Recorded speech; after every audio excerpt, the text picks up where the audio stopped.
It is Tuesday, March 4th, and let's talk about our love for the game.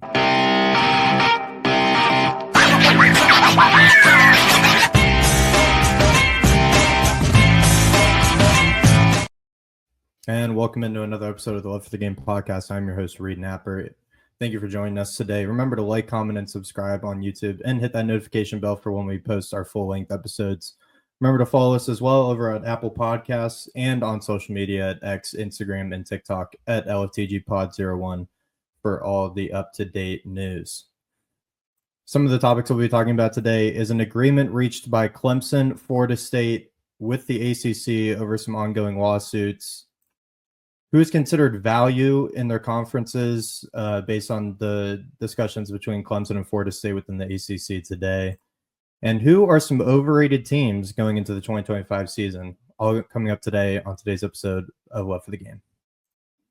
First up, we have agreements made by Clemson and Florida State with the ACC over 4 lawsuits that have been ongoing against the conference, and settlements have been agreed upon today.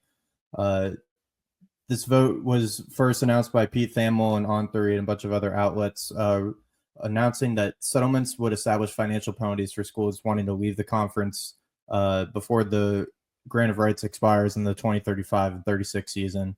Some of the aspects to this are the penalty structure is expected to decrease over time, roughly about $18 million per year until the 2029-30 season. And by the 2029 and 30 season, when the buyout will finally reach below $75 million, which is good for Clemson and Florida State because they've been wanting to get out of the ACC for a decent amount of time now.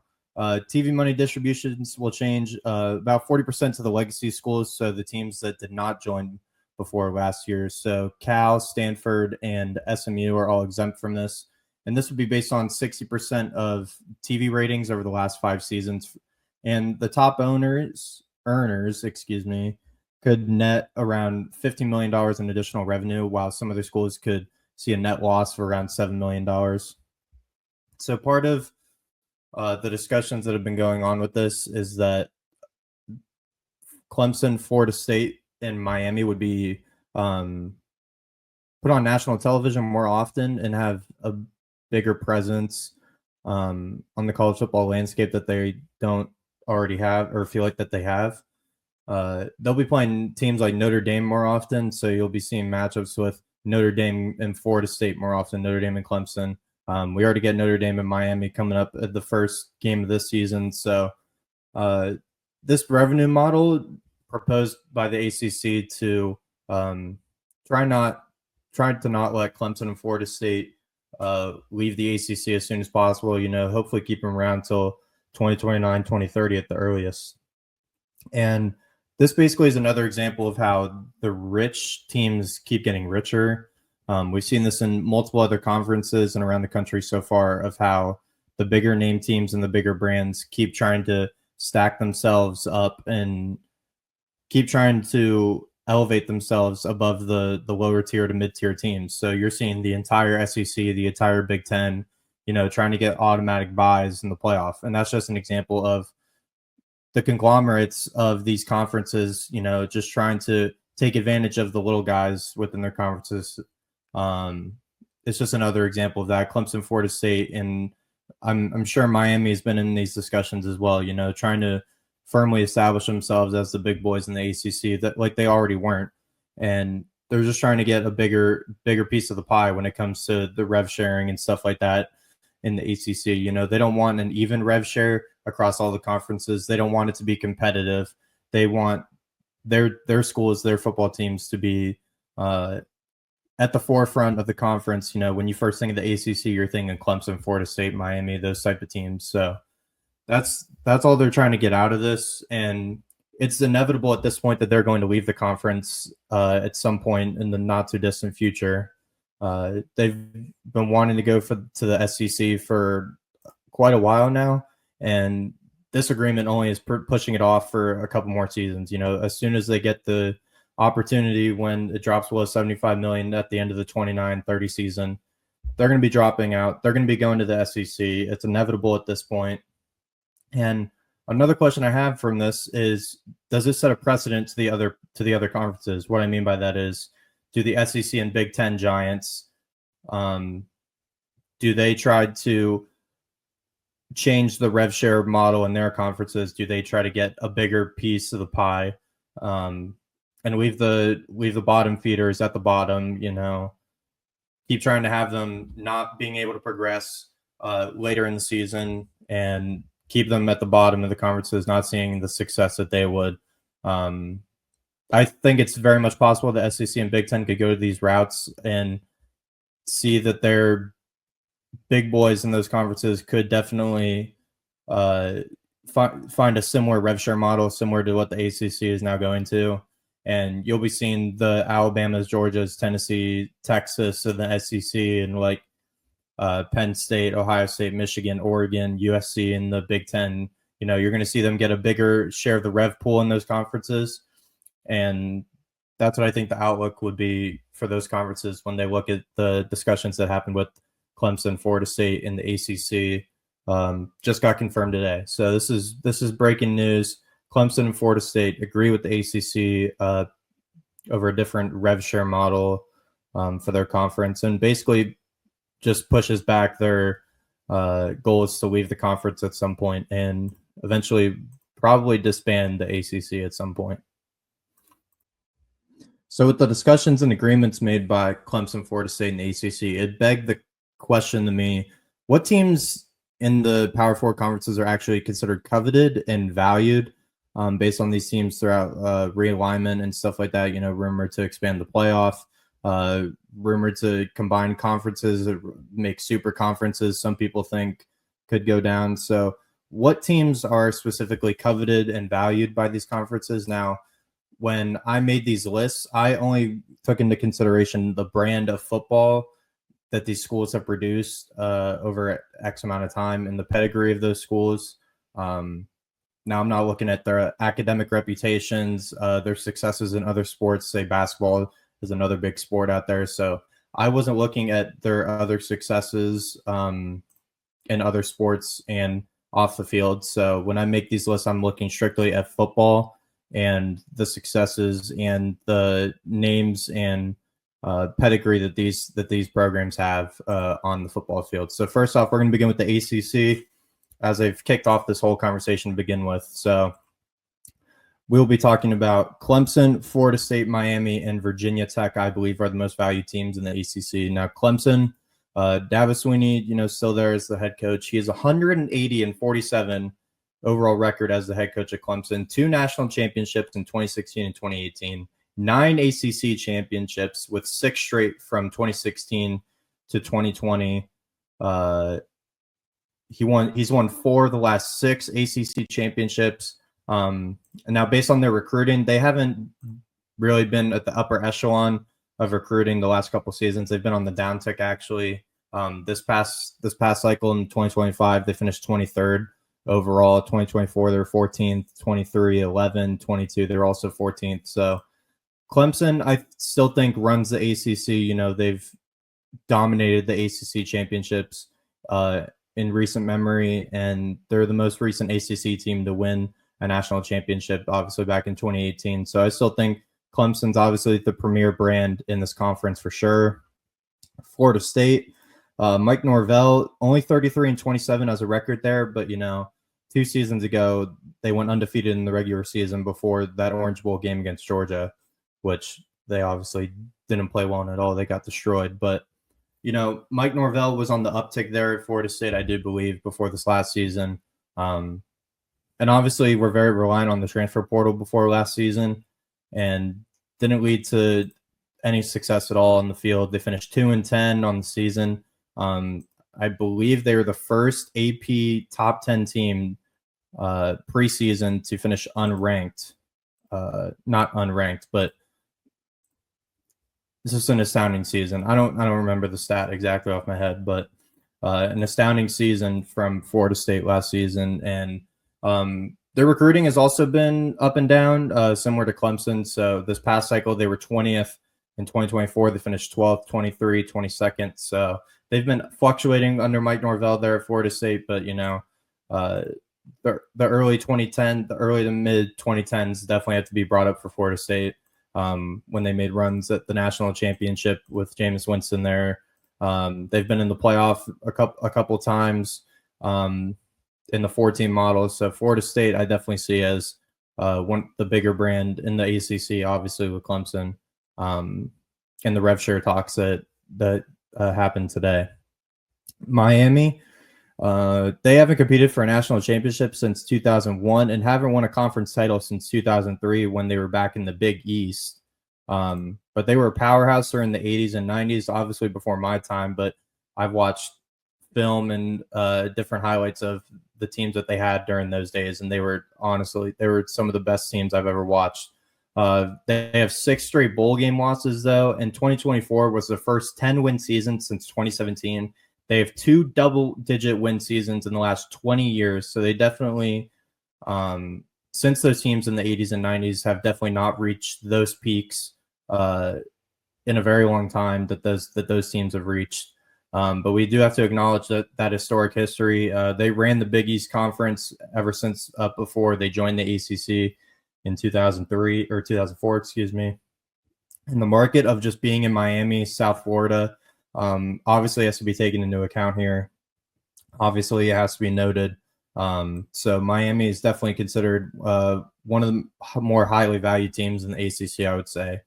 And then, honestly, a surprise pick for some people, but I do believe Virginia Tech would be a highly valued team in the ACC. Their success in the 2000s has a big part to do with this, but they haven't had a 10-win season since 2016. They've been trending down ever since then, but they do have the 3rd highest winning percentage in conference history, and I think their brand recognition is pretty notable here. Lane Stadium is one of the most iconic venues in all of college football, and they have honestly one of the best traditions in all of college football with the Ender Sandman that they play when the team comes out on the field before every game. Definitely on my bucket list to go to Lane Stadium in Virginia Tech for a night game specifically. To enter Sandman at nighttime would be incredible to witness in person. But I definitely see Virginia Tech as a highly valued team in the ACC. Definitely more than others. And I think they should be considered when we're talking about the most valued teams within the ACC for sure. Now, moving on to the SEC, who I consider value in the SEC, first off would be Alabama. Obviously, ran the conference for the longest time. 6 national titles under Nick Saban, 9 SEC championships, which is the second most. He is the second most all-time in wins at the school with 206 behind the Great Bear Bryant. 2024 was their first non-double-digit win season since Nick Saban's first season at Alabama in 2007. But I do believe that Kalen DeBoer is the right fit to take over for Nick Saban. Obviously, he won't live up to that pedigree. And the moments that Nick Saban had at Alabama, I don't believe he'll go on to win 6 national titles there. He obviously could prove me wrong. But I do believe Kalen DeBoer is the right fit there. He's proved himself at Washington and almost every other stop that he's made along his coaching journey so far. He's been nothing but a winner, and he's proved that he can hang around in the SEC. You know, obviously the record on the field wasn't up to Alabama standards of Nick Saban teams in the past, but he finished with the 3rd best recruiting class in the 2025 cycle. So I definitely do believe that Kalen DeBoer and that staff are the right fit for Alabama going forward. Georgia definitely have to be in this list. You know, 2 national titles in recent history under Kirby Smart in 2021 and 2022. 3 SEC titles to their name under his tenure. 2024 was their first 3-loss season since 2018, and they've been a recruiting powerhouse for the last few seasons. Ever since Kirby Smart has really gotten that program to the top tier of college football. So Georgia definitely has to be in this conversation. Tennessee, they have the 3rd highest winning percentage in SEC history, and now back in contention in the playoff discussion every other season under Josh Heupel. He's had double-digit win seasons in 2 out of the last 3 seasons, and we have to recognize that their teams within the late 90s and the early 2000s are a big part of the history that now Tennessee has going forward into this new era of college football. So Tennessee, I definitely believe, has to be recognized for the legacy that they bring to the SEC, and I definitely believe Tennessee is in this discussion for sure. Now, Texas and Oklahoma are definitely going to be considered here. Now, when I picked Texas and Oklahoma to be considered valued in the SEC, granted they just joined the SEC, so they obviously were already highly valued if the SEC wanted them to come over and continue to make the SEC the best conference in America. But the information I took into account here were Texas and Oklahoma's history in the Big 12. So starting with Texas, they just joined the SEC, obviously, and they finished Texas obviously coming over from the Big 12 conference. When they left the Big 12, they had a top 3 winning percentage in the history of the Big 12 conference. They went back-to-back 12-win seasons and a college football playoff appearance in each season under Steve Sarkisian. And 2023 was their first double-digit win season in 2018, and that's also thanks to the leadership of Steve Sarkisian. Although they haven't competed for a national championship since 2005, but they've always been solid in recruiting. They've always been fluttering around the top 5, and this past cycle finished first overall in the 2025 cycle. So definitely one of the biggest brands in college football, and the name recognition of Texas definitely has a big part in considering them as who's highly valued within the SEC. And now for Oklahoma, they have the best winning percentage in Big 12 history when they made the switch. Since 2000, they have 19 double-digit win seasons. Now, is that taking into account that their conference wasn't necessarily the strongest? I mean, for sure, but anytime you have 19 double-digit win seasons since 2000, you're obviously are producing great talent. You have a great coaching staff, notably Bob Stoops there at Oklahoma. In his 19 seasons there, went 191-48. So Oklahoma, even though they weren't playing the best of competition every season, it definitely has to be recognized that 19 double-digit win seasons since 2000 is incredible.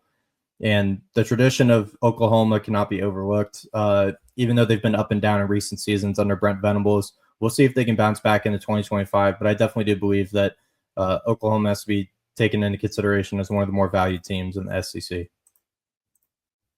Now, for who's considered valued in the Big Ten, first off, we have to start with Ohio State. They're the winningest team within the conference. They have arguably the biggest brand within the sport of college football. They're consistently producing NFL talent. They're consistently getting in 5 stars time and time again. And they've consistently been good and competing for Big Ten titles and been in the national championship discussion for as long as I can remember. So definitely Ohio State has to be considered first on this list. Second, Michigan. They have the second winningest percentage in the conference of all time. They've consistently been competing since 2015, since Jim Harbaugh first got there, and now he's since moved on, but I still believe that they'll be competing. And even though they've had multiple turnovers through staff, even though Jim Harbaugh was there since 2015, they've definitely had a lot of notability in history even before Jim Harbaugh got there. So I do believe that Michigan is one of the premier teams in the Big Ten. Third is Penn State. They are the third winningest program in conference history. In the history into now the current staff has to be taken into account, obviously under Joe Paterno, who is the winningest coach in college football history. They've had 3 double-digit win seasons under James Franklin while he's been there. And one of the best venues in college football, and continually improving Beaver Stadium now with their renovations that are happening, has to be considered, going to be the biggest stadium in college football once the renovations are done. So Penn State definitely has to be considered in this discussion for sure. Now we have 2 newcomers to the Big Ten that I've included on this list, and that is Oregon and USC. So when looking at this list, obviously similar to Texas and Oklahoma and the SEC, I've considered their Pac-12/Pac-10 records/resume. So that's what we'll be breaking down here, and that's what I think that they bring the value to the Big Ten. So for Oregon, there's a lot of recency bias here, but they finished 13-0 in their first season in the Big Ten. They were dominant throughout the early 2010s and with 4 straight 10-win seasons. And Dan Lanning, as the coach there now, definitely has potential to become a legend within the college game. And Autzen Stadium definitely has to be recognized as one of the best venues in the country. I think it's slept on because it's so tucked away in the Northwest in Oregon. So I definitely think that Oregon, if not a giant considered by people, I believe is definitely a sleeping giant compared to the Southern and East Coast teams that we notably talk about all the time. And USC, the winningest team in Pac-12 history. They have crazy good teams throughout the 2000s, and their brand recognition being in Los Angeles and Southern California definitely has to be taken into consideration as why they would bring a lot of value to the Big Ten and, if possible, I guess, realignment if it ever were to happen again. But definitely USC, one of the bigger brands in the sport for sure. Now, moving on to the Big 12, I did have a little trouble picking out Big 12 teams that I thought would be considered valued, considering all of their conference teams that have been consistently in the conference since its inception are very similar in winning percentages throughout the conference. And some of the bigger name teams that they had at the top of those conference standings all time have left. Texas, Oklahoma, Nebraska have all left the conference in recent memory to move on to different conferences. And it's definitely not easy to pick out any standouts when everyone is essentially neck and neck with each other.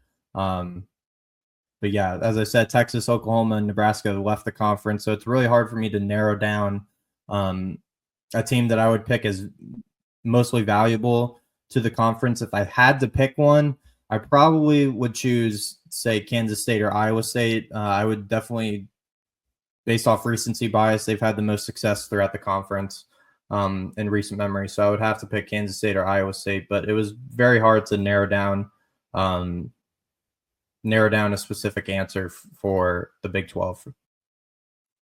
Now, over the weekend, ESPN released their top 25 based on their SP Plus rankings. And this is basically a metric they use calculated by returning production for each team, recent recruiting classes, and recent success on the field. Now, when we look at this top 25 list, there's definitely some question marks, at least surrounding the top 10 of the top 25 list.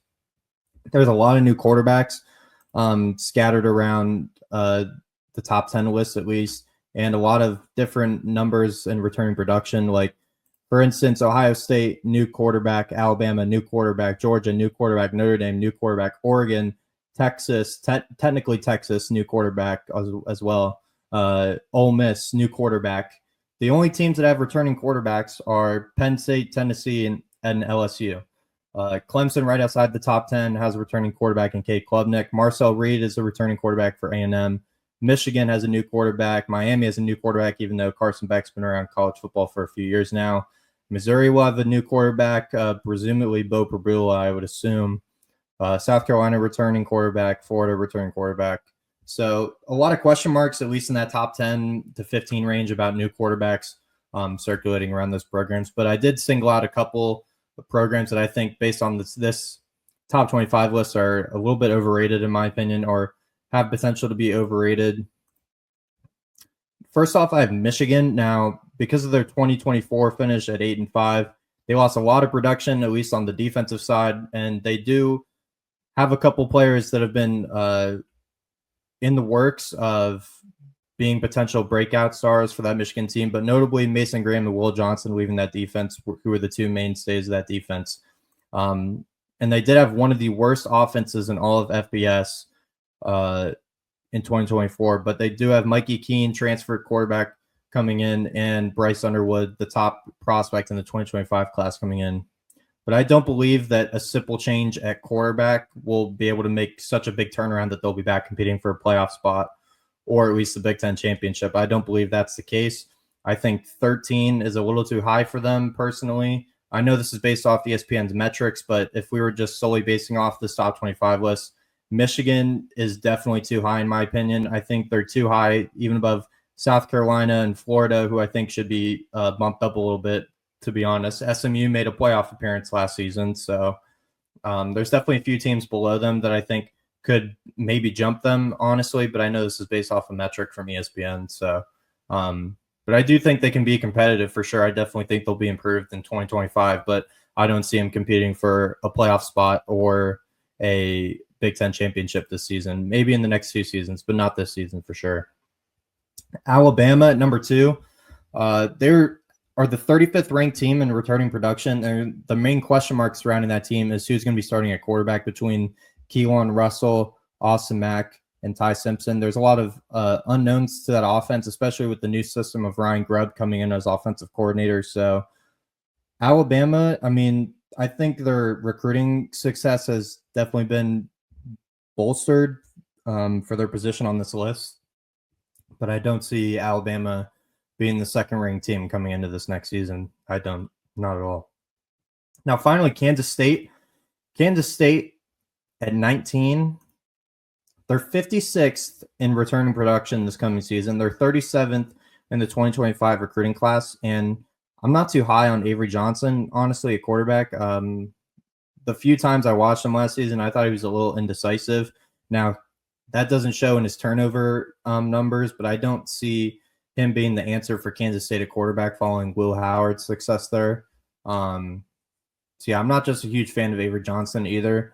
And they do have a tough opening schedule. They play Iowa State in Ireland to open the season. Then their third game, they play Army, who's no pushover. So definitely a tough start for Kansas State at the start of next season. But, yeah, I don't think Kansas State is worthy of being in the top 20. Yeah, that's what I personally think. I think they're a little overrated for this list. Just quickly pointing out a couple of teams that I think are flying under the radar from this list. I think Illinois at 25 is definitely a team to watch out for. A lot of returning production on offense. Coming off a 10-win season under Brett Bielema, I definitely think the Fighting Illini are a team to watch out for. South Carolina and Florida, who I've already mentioned before, have 2 starting quarterbacks respectfully that could make an impact on the SEC race coming into next season. And another team I think you should watch out for is definitely Miami. I think Carson Beck definitely could make a big impact on that team. He's not retaining all the Georgia receivers that led the country in drops last season. So I think definitely a change at quarterback there for Miami following Cam Ward and the success he had there. I think Miami could definitely be back competing if they improve on the defensive side coming into next season. And that'll do it for today's episode of the Love for the Game podcast. I really appreciate you listening today. If you're on YouTube, remember to like, comment, and subscribe, and hit that notification bell for all the up-to-date posts that I make on our channel. Remember to follow me on X, Instagram, and TikTok at LFTGPod01 for all the update news and clips of the show. And remember to follow us on Apple Podcasts. All support is greatly appreciated. I thank you for listening today. Enjoy the rest of your week, and God bless.